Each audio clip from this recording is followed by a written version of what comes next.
Hello, everybody. I'm Will. And I'm Kristen. And this is I'm watching The Rings of Power, Season 1, Episode 8. Alloyed. I just like this show. It was good. I really just kind of enjoy it. I'm gonna parrot pretty much the same talking point I have every episode. I think the writing's a little weak. Sure. There were some clunkers in this episode. Oh boy. But I do just think it is so exquisite that I just enjoy watching it.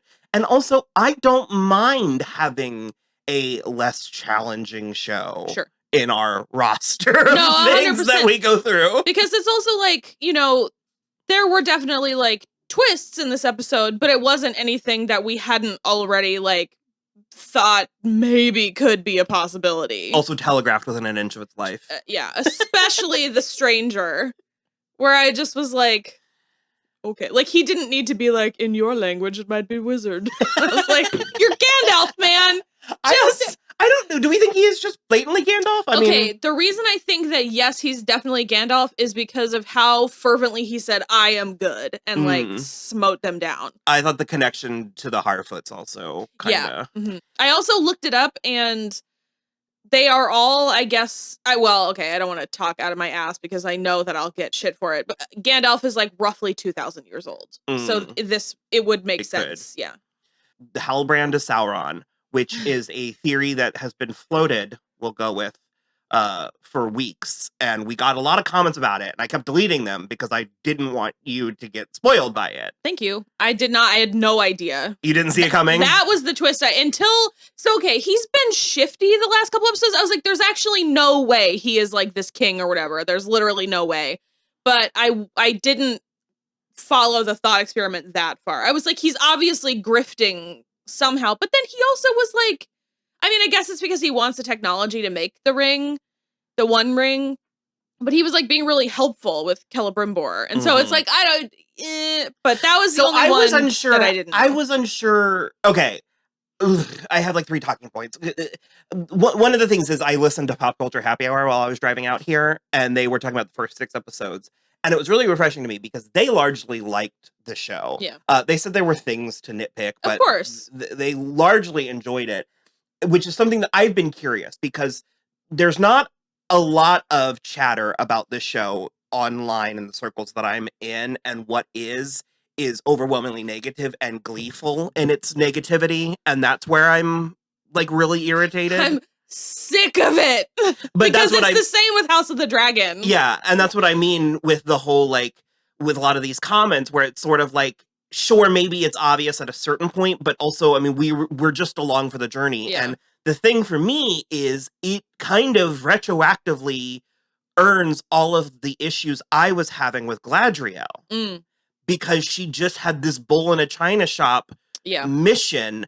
Well, it blinded her to the obvious threat in front of her. And I think it's so interesting that her passion, her unrelenting need to for vengeance is what ends up putting it into motion. Yeah. That had she just gone to the Undying Lands, it might not have happened. Maybe. Yeah. And I think that does a good deal of earning where we know she ends up being. I think you're totally right, and I think you can actually pinpoint it to that moment where Elrond has found that scroll and he comes back up to the workshop, but the rings are finished, and they have a literal entire conversation without speaking a word out loud. I was curious. That threw me. And so I think it's in that moment where she's like, yes, I've made a mistake. So have you. So has Gil-galad. So has everybody.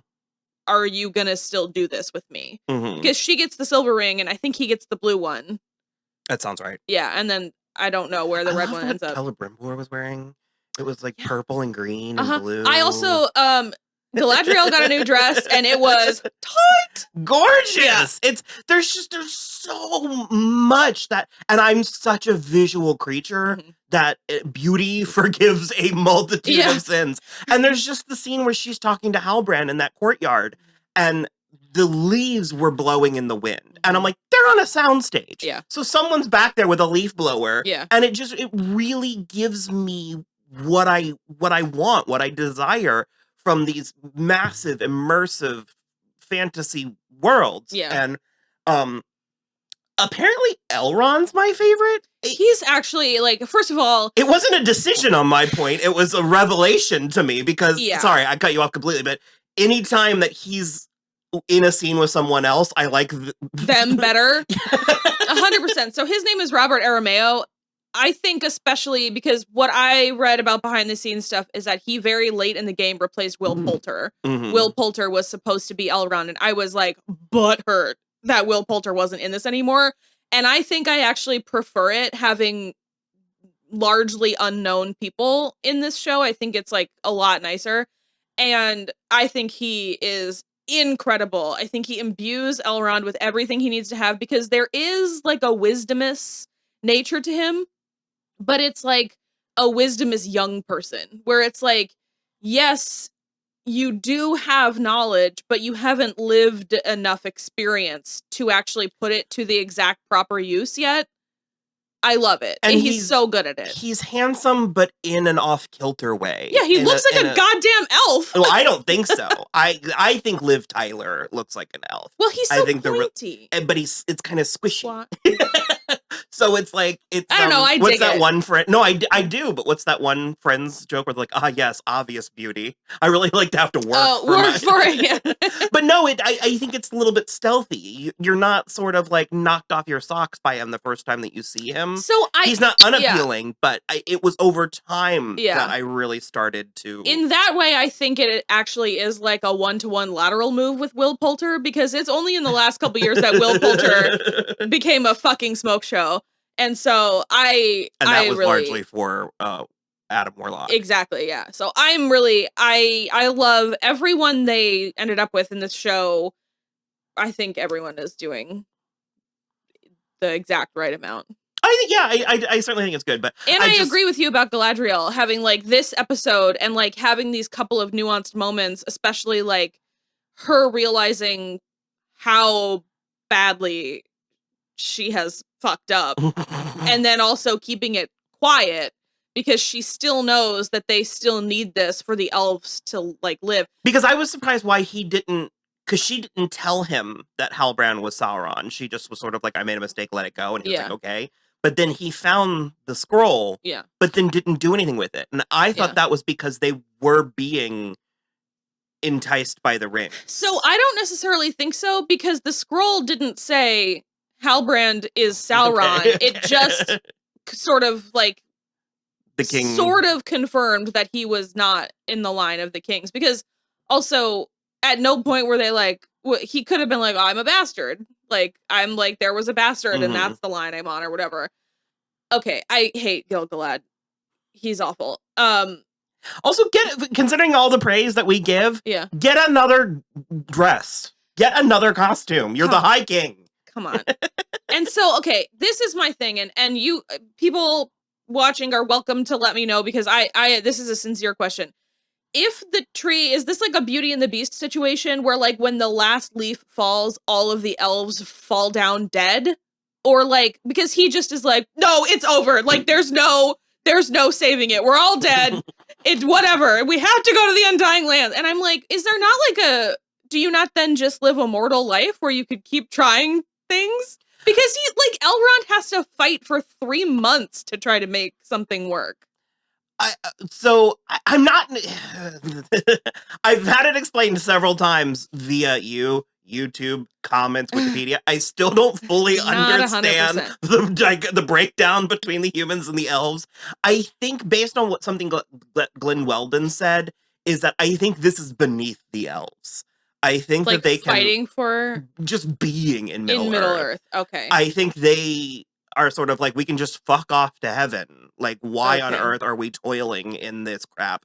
And again, what Glenn Weldon said was, he was like, this is depicting the elves as very political, as very sort of like active in what's happening. And some of them only. Mm-hmm. Yeah. And when we get to Lord of the Rings, they are very passive. Sure. And they're sort of like the last ship, you know? Well, they also, I feel like if that's the case, then by the time that Lord of the Rings happens, they have already done the thing that like saves Middle Earth, because that's what like Elrond and Galadriel and Celebrimbor want to save Middle Earth. Well, and if this is the last time when they're like, remember the last time when we fucked everything up? Yeah. Because they were able to be tricked by Sauron. Sure. I was very intrigued and not confused by, but I was very intrigued by Sauron's mind battle with Galadriel, because does he not think, or is he not actively or intentionally evil? Is this a Lucifer thing where Lucifer has a different idea and gets tripped up in his vanity? Because he was really putting a lot on Galadriel, where he was like, my strength and your goodness, we could rule the world. And I mean, I kind of want to see it. Okay.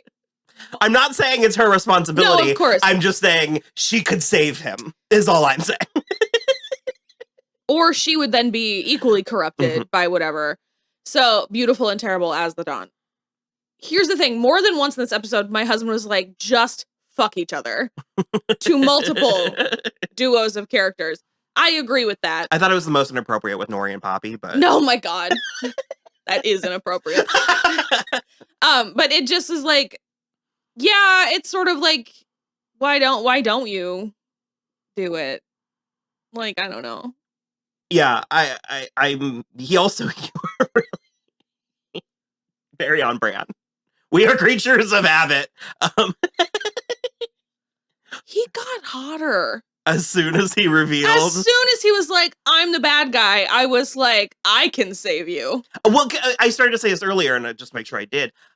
I had a question as to whether or not he knew, and it turns out he just did. He was plotting this all along. This is another thing Glenn Weldon said that I kind of took to heart, was he was like, considering, you know, the artistry of Tolkien's work and all that, he was like, the original text is not very nuanced. Yeah. It's very, this is good and this is evil. And he was like, this show is attempting to bring a little bit more to it in a way that a more modern audience probably needs. Yeah, I think the only, I mean, like I said, he did get considerably hotter once he had fully admitted to being evil, but I was a little bummed that he isn't more like ethereal looking. I think we'll get it. Maybe. I think we'll get it. Because like, I showed you the like fan art of Hot Sauron, and I was like, oh.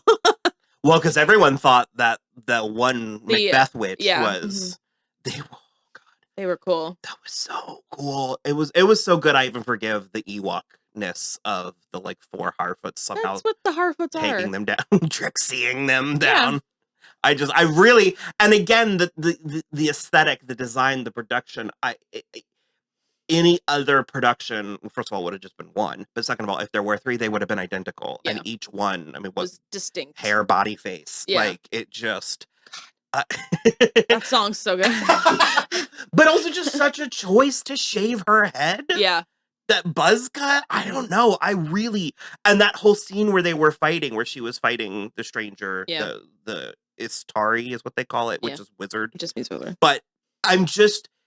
We've just gotten to such a point of the Harry Potter, the blue and the green, or the red and the blue, and just kind of like meeting in the middle, that it was just really interesting seeing them using magic that wasn't just because she like turned the staff and it like turned him, and it sort of mimicked the fight that Sauron and Gandalf are having, and not that it was like it like if those fighting tactics feel like they belong in the same world. Sure. Yes. Yeah. I agree. And then he like disintegrated. Yeah. Was them there an into implication? Okay. So when she turned like into the moth, I thought it was like the moths. Well, first I thought she was the Witch King because she had the thing. But then you're too early for the Witch King. When the moth happened, I wondered that, and that would be fascinating. Yeah. And also, it could explain how Gandalf has like an affinity, can communicate with them. Yeah.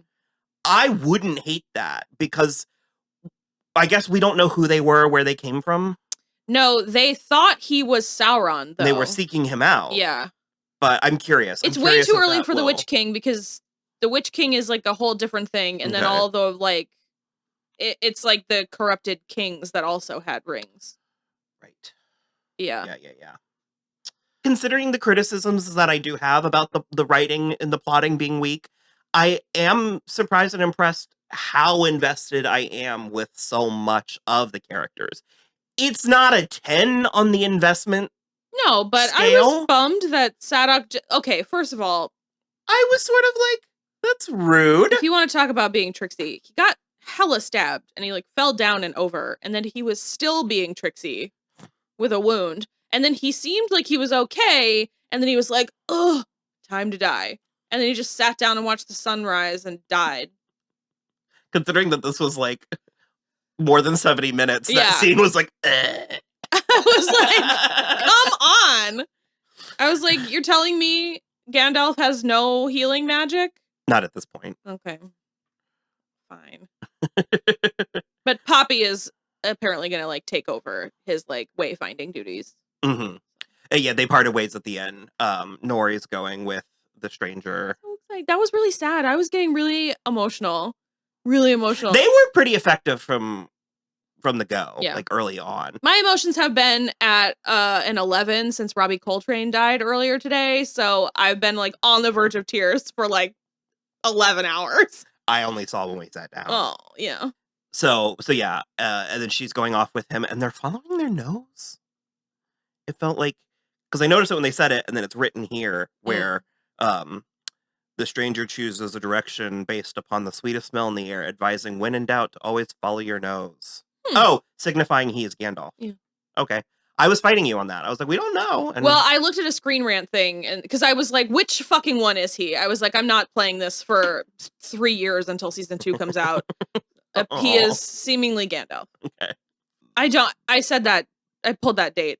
I'm sure. Out of my ass. I think they're already working on season 2. We are far enough out of the pandemic that things are starting to churn again. Up, so Elendil and Muriel returned to Numenor to find that her father had died. I thought we were done. I had like forgotten that we even had that, because the dumb little sister, Isildur's little sister, Eärien, she like went up and looked at the black orb. But nothing happened, or we didn't see. But then the next thing we found, because she got like, they were going to make a statue of the king or something.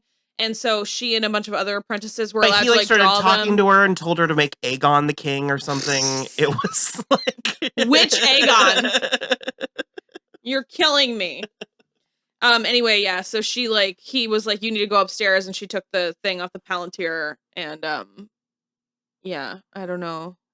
But the king's dead. But the king is dead now. Muriel, I think, first of all, I sort of hate that she's blind. Like we were liking it last week. Yeah, I don't know. It's like, I don't know how much longevity, I guess, I think that has. I don't know. Please don't come for me. I'm like working through these feelings in real time. I think it's a little weird that she and she alone are fully blind. And then she also will like... Well, the thing fell on her face. Oh, it did? Yeah, when they went into the burning building. Okay. And the caption said, flesh sizzling. Oh, that was her! Yeah. Okay. When withdrawn. Trying to save Isildur. Okay, withdrawn. Still, I still do have an issue, and in this case, it's not with the blindness, but it's in the way that she performs the blindness, because when she's... good. No, when she's alone, she's not wearing that thing, but every time she goes up, she's wearing like a band across her eyes. It's not like gaping. I had to look inside Viserys's brain last week on Game of Thrones and House of the Dragon. I agree with you. I think she should be scarred. Like, so, I mean, not even like necessarily like hella scarred, but it's like, why are you wearing this cloth only when you're around other people? Everyone knows you're blind. I guess to remind us. I don't know. I know. I just know already. Like, then I'm with you. Hopefully in a season 2, she will have some sort of decorative covering. Mm-hmm. And this is temporary. We had no Southlanders or dwarves. Yeah, well, we wouldn't have had the dwarves because they kicked out the elves. Mm-hmm. And no Southlanders because they like won last week. So they're like, or 2 weeks ago, whatever. So they're like, okay. We did get Galadriel's brother back for a minute. But he was like a figment of Sauron's kind of like power. that all the elves have these like high and tight sideburns. I don't know why, because I usually hate that. Yeah. I'm a sideburn person. Yeah. But I guess because it's consistent among them, especially the... Well, all I think about every time I see one of them is that Tom Lenk skit that you sent me, which we can link below. Only if we can watch the Chloe Feynman too. Sure. It's so funny and it's so weird. She just starts going into the Ballast nothing da. Oh boy. Like I said, largely had a great time. Yeah. And I'll do it again. Yeah, absolutely. That was our coverage of season 1 of Rings of Power. It really picked up there in like the last 2.5 episodes. It did. I'm very curious what the pacing, because we got the titular rings. We did, well, just the elf ones, yeah. but yeah. That's going to be redundant if each season ends with people getting rings. So that's the other thing too, the like, and obviously I've only read the books through once, but it's like, I was super curious.